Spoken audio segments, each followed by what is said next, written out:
প্রচণ্ড গরমে আপনারা যখন হাঁপিয়ে উঠবেন তখন এরকম ঠান্ডা একটা ডেজার্ট পেলে মন প্রাণ শান্তি, আবার পেটও ভরে যায়। আসসালামু আলাইকুম everyone, welcome back to my channel.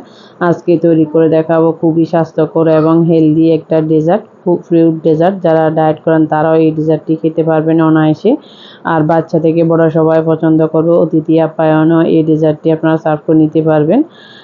আশা করি আমার কালারফুল ডেজার্টটা আপনাদের ভালো লাগবে। ভালো লাগলে চ্যানেলটি সাবস্ক্রাইব করে পাশে থাকবেন, বেল আইকনটি অন করে রাখবেন ভিডিওর নোটিফিকেশন সবার আগে পাওয়ার জন্য।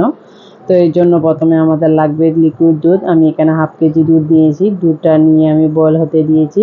আর এখানে আমি দিয়ে দিচ্ছি হাফ কাপ চিনি। চিনিটা কম বুঝে অ্যাড করবেন, তবে আমার ক্ষেত্রে হাফ কেজিতে আমি হাফ কাপ দিয়েছি, খুব ঠিক মতো হয়েছে, যেহেতু আমরা ফুডটা অ্যাড করব। তো এটাকে বয়েল হতে দিয়ে এবার 2-3টা বলক উঠলে আমি এটাকে ঠান্ডা করে রেখে দিচ্ছি। আর এদিক দিয়ে আমি সাবুদানাটা সিদ্ধ করে নিচ্ছি, তবে সাবুদানাটা পানিটা গরম হয়ে আসলে দিলে ভালো, তাহলে নিচ দিয়ে লেগে যায় না। আর সাবুদানাটা যেরকম আমার মতো গোলা হয়ে গেছে তাদের ক্ষেত্রে সাবুদানাটার পরিমাণটা বেশি লাগবে, যেহেতু অর্ধেকটাই গলে যায়। তো এটা খেয়াল রাখবেন। তো আমি 10 থেকে 12 মিনিট সিদ্ধ করে নিয়েছি, এটা একটু সময় লাগে। তো সিদ্ধ করে এটাকে ধুয়ে আমি ঝরঝরে করে নিয়েছি। নিয়ে এটাকেও আমি ফ্রিজে রেখে দেবো 2 ঘন্টার জন্য। দুধের সাথে দোনোটা ঠান্ডা হতে থাক। তো এরকম করলে এটা ঝরঝর থাকে, নাহলে আঠালো ভাবটা থাকে। তো এরপর এবার আমি ফলগুলো রেডি করব। আমি নিয়েছি আম, নিয়েছি বেদানা, আর নিয়েছি আপেল, আর 2টা কলা, আর এখানে নিয়েছি খেজুর, এটা কাঁচা খেজুর। আপনারা চাইলে লাল খেজুরও নিতে পারবেন। তো দেখুন সাবুদানাটা ঠান্ডা হয়ে অনেকটা ঝরঝরে হয়ে এসছে। 2 ঘন্টা পর ফিরে আসছি। এবার দুধটা অনেকটা ঠান্ডা এখন। আপনারা চাইলে বরফ কুচিটাও দিতে পারবেন। আর ড্রাগন ফলটা আমি এক সাইডে রেখে দিচ্ছি। তো প্রথমে আমি আমটা ছুলে নিচ্ছি। এই আমগুলোর আঁশবিহীন আর খুবই মজা, খুবই মিষ্টি। আবার এটার সাইজটা খুব শক্ত টাইপের থাকে, বাজারে কিনতে পাওয়া যায়। তো আমি আমগুলা ছোট ছোট করে কিউব কিউব করে কেটে নিয়েছি। এবার আপেলটাও কেটে নিয়েছি। আপেল যেহেতু কালো হয়ে যায় তার জন্য আমি একটাই ব্যবহার করেছি। তো আমি আঙ্গুর দানাগুলো 3 থেকে 4 পিস করে নিয়েছি, যে যেরকম পছন্দ করেন। বড় সাইজের, ছোট সাইজের হলে আপনারা 2 পিস করলেও হবে। তো এবার আমি নিয়েছি কলা। কলাগুলো টিস্যু পেপার দিয়ে আমি মুছে রেখেছিলাম ফ্রিজে, এই জন্য এর কালারগুলো রিফ্রেশিং আর ভিতরটা খুব সুন্দর রয়েছে। তো আপনারা ট্রাই করবেন এই হ্যাকটি, আপনাদের এটা কাজে আসবে। তো এবার আমি এটাও কেটে নিয়েছি। এবার আমি খেজুরগুলো নিয়েছি। খেজুরগুলো অনেকটাই মিষ্টি। আপনারা চাইলে কালারফুল যে আমাদের পাকা না খেজুর আছে ওগুলো নিতে পারবেন।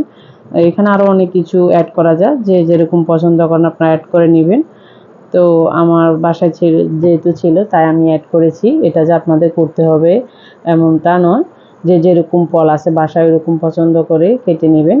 তো আমি এগুলা কেটে নিয়ে এক সাইডে রেখে দিচ্ছি। এবার আমি ড্রাগন ফলটা কেটে নেব, যেহেতু আমাদের ডেজার্টটা কালারফুল হওয়ার জন্য। আপনারা চাইলে সাদাটাও নিতে পারবেন, তবে এই কালারটা নিলে তাহলে এই ডেজার্টটার কালারটাও চেঞ্জ হয়, দেখতে অসাধারণ লাগে। তো ড্রাগন ফল তো নিশ্চয়ই সবাই জানেন, খুবই বাংলাদেশে এখন একটা ইজি ফুড হিসেবে পাওয়া যায়, অ্যাভেলেবেল যেখানে সেখানে। তো আমি এগুলো পিস পিস করে ছোট পিস করে কেটে নিয়েছি। আর কেটে নিয়ে এবার সবগুলো ফল যখন রেডি, আবার আপনারা এখানে বাদাম কিশমিশটা ব্যবহার করতে পারবেন, তবে আমি ব্যবহার করিনি।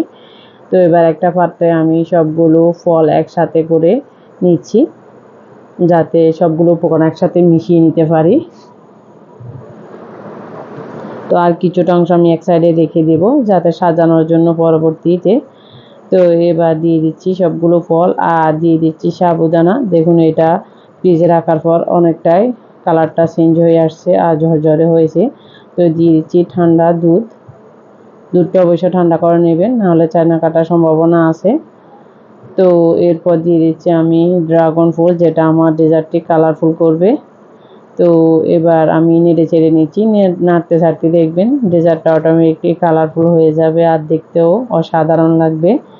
আমার পাত্রটা একটু বড় ছোট হয়ে গেছে, জিনিসগুলা পড়ে যাচ্ছে, তো আমি এটাকে কিছু অংশ তুলে নিচ্ছি। তো এবার আপনাদের সাজিয়ে সার্ভ করে নিচ্ছি। আমার ফ্রুট ডেজার্ট রেডি। তো এর সাথে আপনারা চিড়াটাও ব্যবহার করতে পারবেন। তো আমার ডেজার্টটা রেডি, এবার সার্ভ করুন ঠান্ডা ঠান্ডা এক গ্লাস। এই ফ্রুট ডেজার্টটি আপনাদের অসাধারণ লাগবে, আমার কাছে খুব মজা লেগেছিল আর আমার বাচ্চারাও খুব মজা করে খেয়েছে। তো আবার বলতেছি, ভালো যদি লাগে ফ্রেন্ডস এবং ফ্যামিলির সাথে শেয়ার করে দিবেন আর চ্যানেলটি সাবস্ক্রাইব করে পাশে থাকবেন। আজ এই পর্যন্ত, ভালো থাকুন, সুস্থ থাকুন, আল্লাহ হাফেজ।